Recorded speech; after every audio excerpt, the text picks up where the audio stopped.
Assalamu alaykum hörmətli görürmənlər. Sherqiy Türkistan Awazining kündilik xəvərlərini görüşünglarni qarşı alamiz. Aldı bilan xəvərlərimizдің asosiy məzmunlarini tanıştırırız. Sherqiy Türkistanni yىraqtın təkşürüş elib beriş tələb qılındı. Amérika Xitayning Uyghurlar üstüdən yürgüzüyotgan İrqiy qırğınçılıqıga qət'iy qarşı tۇرىدىغانلىقini bildірген. 7 dövlət guruhi Rusiya, Ukra'ina sürkülüş doğrusida bayonot e'lon qildi. Dunyoning eng qimmatbaho qasri. Tövəndə dehqonlar xəvərlərimizдің təfsili məzmunlarida bo'lsin.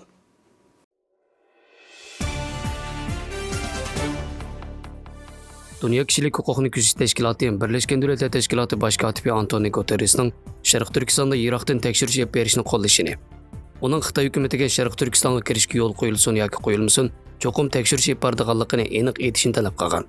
Mazkur tashkilotning ko'rsatishicha, Guterres Xitoy hukumatining so'ralmalik qilib, vaqtni kechiktirishiga qarata bir qadam ilgirlab, yىraqtın təkşürüş elib berishni qo'llashi va erishgan natijasini oshkor e'lon qilish kerakligini bildirgan.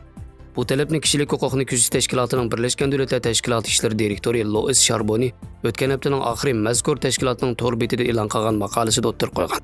Louis Charbonniy Birləşmiş Dövlətlər Təşkilatı Baş katibi Sherqiy Türkistanda yىraqdan təkşürüş elib berishni qo'llash kerak mavzuliq maqolasida Xitoy hukumati hamkorlashmagan taqdirdami xuddi Shimoliy Koreya va Bermudagi bostirishlarni tekshirgandagidek Sherqiy Turkiston to'g'risidagi tekshirishning atrofliq va ishonchlik bo'lganligini bildirgan. Louis Charbonniyning aytishicha, Xitoyning bostirish siyosatining ijtimoiy ta'siriga oid Xitoy hukumat hujjatlarini, kishilik huquq tashkilotlari, jumladan kishilik huquqni kuzatish tashkiloti va taratqularning sun'iy meros suratlarini o'z ichiga olgan nurg'un dalillarning borligini. Antoni Guterresning Kanada kanalining ziyoratini qabul qilganda Birlashgan Davlatlar Tashkiloti mutaxassislarining Sherqiy Turkistonda cheklimsiz tekshirish olib berishni umid qiladiganligini bildirgan bo'lsa-mu, biroq uning Xitoyni Sherqiy Turkistondagi xo'rlashni to'xtatishga chaqirib boqmaganligini ta'kidlagan. Yaqindan buyon majburiy emgak masalasi izchil holda xalqaro jamiyatning diqqatini qo'zg'ab kelmoqda. Dunyoning har qaysi joylarida hukumatlar konkret tadbirlarni qo'llanib, shirkatlarning mas'uliyatini surishti qilishga boshlagan. 12 aprel Fransiyada 3 cho'ng ommaviy tashkilot birlashib, sheriklikka qarshi turish gruppasi Sherpa Pokiz kiyim-kechak harakatining Fransiya tarmog'i bo'lgan Axloq ommaviy tashkiloti va Yevropa Uyg'ur instituti bu haqda maxsus muxbirlarni kutib olish axborot e'lon qilish yig'ini o'tkazgan.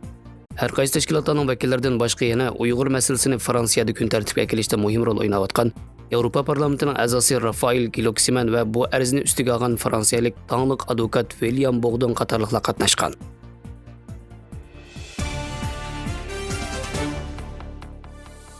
Aprel yakshanba kuni Amerika Tashqi ishlar ministri Antony Blinken Amerikaning nopusliq NBC televiziya kanalining axborot bilan uchrashish haftalik programmasining ziyoratini qabul qilganda Xitoy Kompartiyasining Uyg'urlarga yurgizgan irqiy qirg'inchiligini yana bir qatam qattiq ayblab, Amerikaning Xitoy Kompartiyasining bu xil qo'rqinchli kishilik huquq tafsirlanishligiga qat'iy qarshi turadiganligini bildirgan.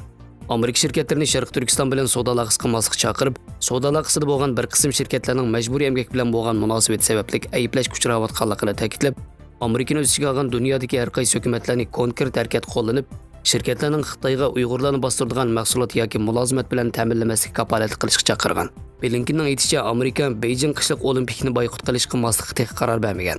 O olimpik musobaqasiga yana bir yillik vaqt borligi, hozir diqqatini nuqtali holda ittifoqdoshlar bilan maslahatlashish, ularning fikrini elish va andishlarini anglash qaratganligi, hozir bir qaror kelishning baldurlik qiladiganligini bildirgan. Amerika tekshirish organi 6 aprel e'lon qilgan bir dokladda bildirilishicha, Amerikadagi Demokratlar partiyasi bilan Cumhuriyetchilar partiyasi vakillari mayli qanchalik iqtisodiy ziyon bo'lishidan qat'iy nazar, kishilik huquq masalasida Xitoyga besim qilish qo'shilgan. Mazkur tekshirish organi e'lon qilgan sonliq ma'lumotga qaraganda, har qanday iqtisodiy badallik qarmay Xitoydagi kishilik huquq ahvolini yaxshilashni qo'llaydigan Amerikaliklar 70% ni, Cumhuriyetchilar 72% ni, Demokratlar 69% ni ekanligan. Bu tekshirish natijasi chiqishining oldi-keynida Bayden hukumati Xitoy bilan bo'lgan munosabatida kishilik huquq masalasini oldin qo'rin qo'ydiganligini bildirgan.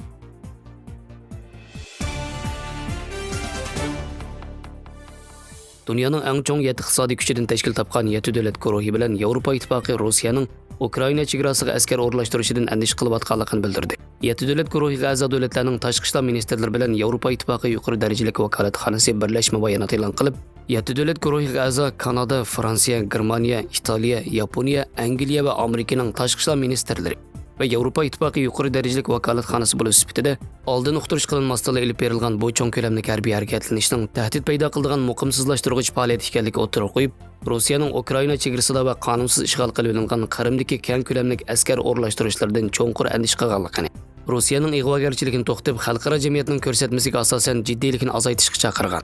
Bayonot yana Rossiyaning Yevropa xavfsizlik va hamkorlik tashkilotiga bergan harbiy harakatlarda ochiq-oshkor bo'lish va'dasiga amal qilishi, va Vienna hujjatida ko'rsatilgan belgilimlarga bo'ysunishni talab qilgan. Hamda mazkur davlatlarning 18 mart e'lon qilgan yozma bayonotini aslatib o'tilgan bo'lib, o'zlarining Ukrainaning mustaqilligi, egilik huquqi va zamin butunligini hamda Ukrainaning taqobil turish yo'lida tashlagan qadamlarini qo'llaydiganligini o'ttirib qo'ygan.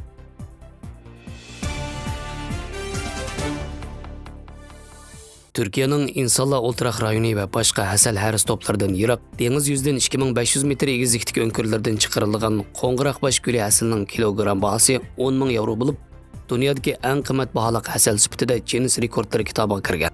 Türkiye'nin Akdeniz va Agir rayonlarining egiz joylarida yetishadigan seriq qo'ng'iroq bosh guli dunyoning bu eng qimmatli hasalning manbasi. Boshqa hasal haris turlaridan yilda odatda 2-3 qatim hasal yig'ib olinsa, kantarun hasali yilda faqat bir qatim yig'ib olindi.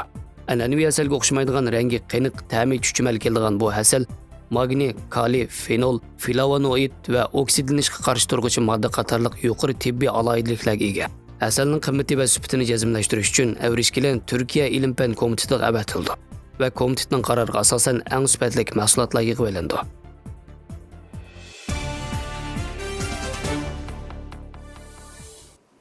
Xabarlarimizni ko'rganingizga rahmat. Ko'rishguncha omon bo'linglar. Xayr xo'sh, Allohga omonat.